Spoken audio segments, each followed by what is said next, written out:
నమస్తే అండి, ఎక్కడి నుంచి మాట్లాడుతున్నారు? నమస్తే అండి, మాది నెల్లూరు డిస్ట్రిక్ట్ కోట. ఓకే, నమస్తే అమ్మా. నమస్తే సార్. సార్ మా అమ్మకి మోకాళ్ళు అరుగుదల అయిపోయి కాళ్ళు సైడ్కి వెళ్ళిపోయి ఉన్నాయి సార్.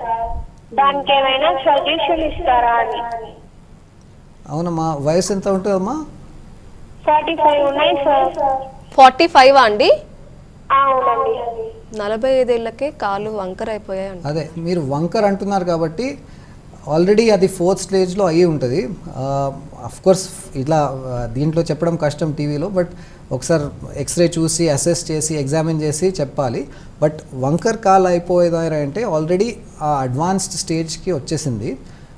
సో నేను చెప్పినట్టు లాస్ట్ స్టేజ్లో, సపోజ్ 4th స్టేజ్లో మీరు ఆల్రెడీ ఉంటే ఏజ్ 45 అయినా సరే మనకి ఆప్షన్ లేదు, నీ రీప్లేస్మెంట్ ఒకటే ఆప్షన్. ఇప్పుడు దీంట్లో అడ్వాన్స్మెంట్స్ ఏంటంటే రోబోటిక్ నీ రీప్లేస్మెంట్ అని అడ్వాన్స్మెంట్. సో ఆ రోబోటిక్స్తో ప్రిసైజ్గా ప్రెసిషన్తో ఈ బోన్ కార్టిలేజ్ మొత్తం కట్ చేసి ఆ యాంగిల్స్, యాక్యురసీ, డెప్త్ మొత్తం పర్ఫెక్షన్తో ఎగ్జిక్యూట్ చేసి ఈ మెటల్ ఇంప్లాంట్ కూర్చోపెడతాం. సో రోబోటిక్స్ అడ్వాంటేజ్ ఏంటంటే రికవరీ కొంచెం ఫాస్టర్ ఉంటుంది, బోన్ అంటే ఇంప్లాంట్ ప్రిసిషన్తో కూర్చుంటుంది. సో అది మేబీ అసెస్ చేసి చూస్తే డెఫినెట్లీ 4th స్టేజ్లో అయి ఉండొచ్చు అమ్మగారికి.